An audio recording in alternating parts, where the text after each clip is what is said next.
बिस्मिल्लाहिर्रहमानिर्रहीम रब्बि इश्रह ली सदरी व यस्सिर ली अमरी वहलुल उक़दतम मिन लिसानी यफ़क़हू क़ौली। अस्सलामु अलैकुम व रहमतुल्लाहि व बरकातुहू। अंग्रेज़ी ज़बान का एक मुहावरा है कि ignorance of the law is no excuse, यानी कानून को ना जानना और कानून से ला इल्म होना ये कोई जवाज़ नहीं है कानून तोड़ने का। मिसाल के तौर पर अगर कोई शख्स सड़क पे बाइक चला रहा है या गाड़ी चला रहा है और वो सिग्नल तोड़ देता है, सिग्नल तोड़ने पे उसको ट्रैफिक वार्डन रोकता है और उसको कहता है कि तूने ये सिग्नल क्यों तोड़ा, तो वो आगे से ये कहे कि जी मुझे पता नहीं था इसलिए मुझे माफ़ कर दें, उसकी ये बात नहीं मानी जाएगी। उसने अगर कानून नहीं पढ़ा तो वो उसकी अपनी गलती है। कानून तो बहरहाल मौजूद है कि सिग्नल नहीं तोड़ा जाता। इसी तरह हमारी ज़िंदगी जो है इसके लिए भी एक कानून नाजिल हुआ है। 30 पारे हैं कुरान मजीद के, ये मेरे लिए और आपके लिए नाजिल हुआ है। इसको अगर सीख कर ज़िंदगी गुजारेंगे, उसके मुताबिक ज़िंदगी गुजारेंगे तो हमारा भला होगा। अगर हम अल्लाह पाक की इस किताब को समझेंगे नहीं, सीखेंगे नहीं, उसको वक्त नहीं देंगे और वैसे ही ज़िंदगियाँ गुजारते चले जाएंगे तो कल क़यामत को जब हिसाब किताब होगा, जब मीज़ान लगेगा तो उस वक्त जो भी अल्लाह ताला की अदालत लगेगी वो कुरान के मुताबिक ही लगेगी। अल्लाह ताला जो अदल करेगा वही करेगा जो कुरान में मौजूद था। कुरान के मुताबिक अगर हमने ज़िंदगी गुजारी होगी तो हम बच जाएंगे, और अगर कुरान के ख़िलाफ़ ज़िंदगी गुजारी होगी तो हमें वहाँ पे छुड़ाने वाला कोई नहीं होगा, हमें बचाने वाला कोई नहीं होगा, हमारी सिफारिश करने वाला नहीं होगा। आज अल्लाह का नाम लेकर हम तर्जुमा कुरान का आगाज़ कर रहे हैं। नीयत यही है कि मुसलमान होने के नाते हर मुसलमान पर यह ज़िम्मेदारी है कि वो रसूलुल्लाह सल्लल्लाहु अलैहि वसल्लम के हुक्म के मुताबिक कुरान मजीद पढ़े, इसको समझे, इस पर अमल करे और जितना मुमकिन हो सके इसको आगे लोगों तक फैलाए। आप सल्लल्लाहु अलैहि वसल्लम ने अपने आखिरी खुतबा हिज्जतुल विदा के मौके पर फरमाया था, बल्लिगु अन्नी वलो आया, लोगों मेरी तरफ से पहुँचा दो चाहे एक आयत ही क्यों ना हो। तर्जुमातुल कुरान के इस सफ़र में अगर आप भी साथ रहना चाहते हैं तो चैनल को लाइक करें, सब्सक्राइब करें और बेल नोटिफिकेशन के बटन को दबा दें ताकि तर्जुमातुल कुरान की आइंदा आने वाली वीडियोस आसानी से आपको मिलती रहें। कुरान मजीद की सबसे पहली सूरह मुबारक सूरह अल फातिहा है।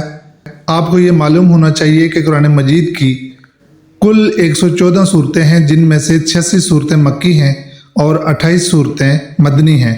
नबी करीम अलैहिस्सलातु वस्सलाम मक्का में पैदा हुए।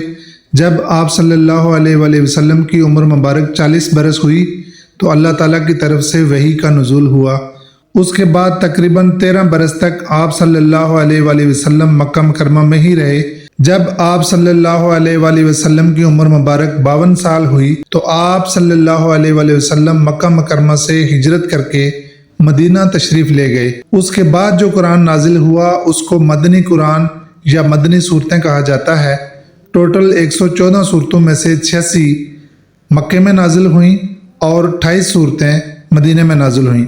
अगर कुरान मजीद को 3 हिस्सों में तकसीम किया जाए तो तकरीबन 2 हिस्से मक्के में नाजिल हो चुके थे, जबकि एक हिस्सा कुरान मजीद का मदीने में नाजिल हुआ। जब हम कुरान मजीद की तिलावत करते हैं, कुरान मजीद को खोलते हैं तो सबसे पहली सूरह मुबारक जो हमारे सामने आती है वो सूरह अल फातिहा है।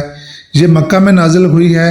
इससे पहले भी चंद सूरतों की आयात नाजिल हुई, लेकिन ये सूरह फातिहा वो पहली सूरत है जो मुकम्मल नबी पाक सल्लल्लाहु अलैहि वसल्लम पे नाजिल हुई, यानी इससे पहले आप सल्लल्लाहु अलैहि वसल्लम पर कोई मुकम्मल सूरत नाजिल नहीं हुई थी। अल फातिहा के मानी फातिह, इफ्तिताह करने वाली, फतह, इन सब अल्फाज का मतलब एक जैसा है, यानी खोलने वाली, इफ्तिताह करने वाली। जब हम मस्जिद में जाते हैं तो उसके दरवाजे पर एक दुआ लिखी होती है जो मसनून है, अल्लाहुम्मा अफ्तह ली अबवाब रहमतिक, ऐ अल्लाह मेरे लिए अपनी रहमत के दरवाजे खोल दे। इस सूरह मुबारक का असलूब दुआया है, यानी ये दुआ है एक ऐसे बंदे की जिसके दिल में नूर ईमान का कोई जज्बा हो और वो हक की तलाश में हो। अल्लाह ताला ने ये दुआ सिखाई है कि जब किसी हक के मुतलाशी को हक मिल जाए, जैसे फरमाया वलक़द आतैना लुक़मान अल हिकमता अनिश्कुर लिल्लाह, हमने लुक़मान को हिकमत अता फरमाई कि कर शुक्र अल्लाह का, या जैसे हज़रत सलमान फ़ारसी रज़ी अल्लाह ताला अन्हो گھومتے گھومتے نبی کریم صلی اللہ علیہ وآلہ وسلم کی بارگاہ میں پہنچ گئے۔ جب ایسا شخص حق کو پا لیتا ہے تو جو اس کے دل کے جذبات ہوتے ہیں، جو وہ کہنا چاہتا ہے، ان الفاظ کی ترجمانی ہے جو اللہ تعالیٰ نے سورہ الفاتحہ کے شروع والے حصے میں کی ہے۔ اس پر بھی اتفاق ہے کہ سورہ فاتحہ کی 7 آیات ہیں۔ اس کے آخر میں آمین کہتے ہیں۔ آمین کا مطلب ہے کہ جو کہا گیا ہے ایسا ہی ہو۔ آمین کا لفظ قرآن مجید کا حصہ نہیں ہے، لیکن یہ آپ صلی اللہ علیہ وآلہ وسلم کی سنت ہے۔ آپ صلی اللہ علیہ وآلہ وسلم آمین کہتے تھے، اس لیے آپ صلی اللہ علیہ وآلہ وسلم کی پیروی میں ان کی امت بھی آمین کہتی ہے۔ اعوذ باللہ من الشیطان الرجیم، بسم اللہ الرحمن الرحیم۔ سورہ الفاتحہ کا پہلا جملہ الحمدللہ رب العالمین۔ سب شکر اور سب تعریف اللہ کے لیے ہے جو تمام جہانوں کا رب ہے۔ الحمد میں شکر اور تعریف دونوں معنی موجود ہیں۔ شکر اللہ تعالیٰ کے احسانات کا، جن کی بدولت ہم دنیا میں آئے، یہاں پرورش پائی، حفاظت میں رہے، اللہ تعالیٰ کا رزق کھاتے ہیں، پیتے ہیں، چلتے پھرتے ہیں، دیکھتے سنتے ہیں، بولتے ہیں، یہ سب اللہ تعالیٰ کا فضل اور کرم ہے۔ اس پر اللہ تعالیٰ کا شکر کرنا لازم ہے۔ تعریف اس لیے کہ اس کائنات میں جتنا بھی حسن ہے، جتنی بھی خوبصورتی ہے، جتنا انسان دیکھ سکتا ہے اور سن سکتا ہے اور محسوس کر سکتا ہے، چاہے وہ بغیر ستونوں کے نیلا آسمان ہو، چاند ستارے ہوں، سیارے ہوں، یا مشرق سے مغرب اور شمال سے جنوب تک پھیلی ہوئی یہ زمین کا فرش ہو، جس میں پہاڑ بھی ہیں، سمندر بھی ہیں، دریا بھی ہیں، حیوانات اور نباتات بھی ہیں، سب کا نام لینا ممکن نہیں ہے۔ اس کائنات میں قدرت کا شاہکار انسان بھی ہے۔ ہر ایک چیز بتا رہی ہے کہ اس کو حسن دینے والا صرف اور صرف اللہ ہے جو وحدہ لا شریک ہے۔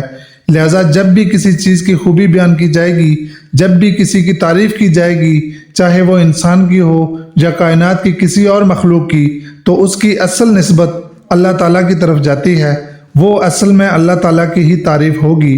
چاہے ہم آسمان میں اڑنے والے جہاز کی تعریف کریں، سمندر کی گہرائی میں جانے والی آبدوز کی بات کریں، یا پھر خلا میں جانے والی ناسا کی شٹل کی بات کریں، یہ سب چیزیں انسان نے بنائی ہیں، لیکن اس کے پیچھے اللہ تعالیٰ کی رحمت موجود ہے۔